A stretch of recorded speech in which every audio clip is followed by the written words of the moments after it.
Todo generador eléctrico se encuentra en la ley de Faraday, la cual nos dice que en un circuito cerrado se va a inducir un voltaje que será proporcional a la rapidez con que cambia el flujo magnético. Aquí tenemos un circuito cerrado en forma de bobina y he conectado la bobina al multímetro para medir el voltaje que se produce. La ley de Faraday nos dice que el voltaje que se va a producir acá es proporcional a la rapidez con que cambia el flujo de campo magnético. El flujo es el movimiento cuando nosotros movemos el imán a través de la bobina. Podemos ver cómo se genera un voltaje. Alrededor del imán hay un campo magnético que todo el tiempo se encuentra alrededor del mismo. Pero este campo magnético es estático. Para que la ley de Faraday surta efecto, el campo magnético tiene que moverse para que haya un flujo que atraviese la bobina. Si nosotros atravesamos el imán, vemos cómo se genera el voltaje. Pero si lo dejamos en medio, el voltaje desaparece. El imán tiene a su alrededor el campo. El campo está alrededor de la bobina, pero como no hay flujo, tampoco hay inducción de voltaje.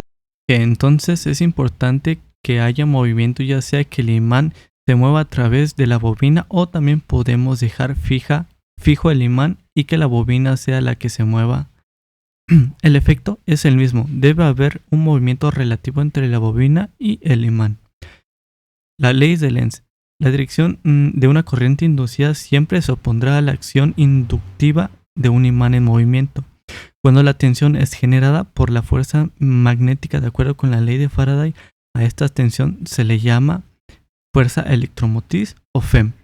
La FEM representa energía por unidad de carga, o sea, la tensión o voltaje, generada por nuestro generador eléctrico. Estas tensiones generadas son los cambios de tensión que ocurre en nuestro circuito. Mi generador eléctrico está formado con alambre magneto que extraje de un transformador. Los imanes los extraje de unas bocinas viejas y un clavo. Usé un bote de plástico, lo corté y le di una forma cilíndrica. Atravesé a la mitad el clavo de forma paralela a la base y pegué los dos imanes con el clavo de forma paralela. Después embobiné el cilindro con 500 vueltas de alambre magneto, de forma que el clavo pudiera dar vuelta.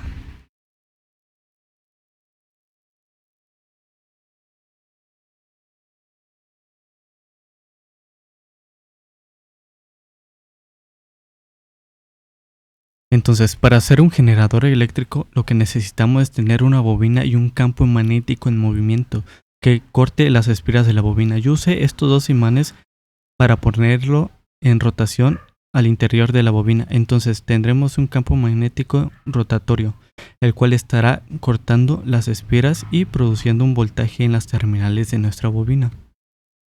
El hecho de obtener corriente alterna o directa dependerá de la forma en que se recolecta el voltaje de la bobina.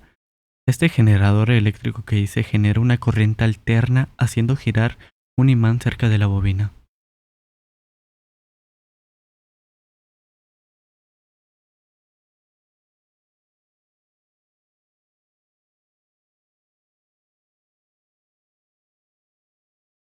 Aquí vemos con un osciloscopio la onda senoidal que se genera con este generador electromagnético, y la onda senoidal es de forma alterna, la cual este generador produce un voltaje alterno, y vemos que no es perfecta, por lo que tenemos picos ahí, y esto se debe porque el embobinado que hice está dividido en dos partes.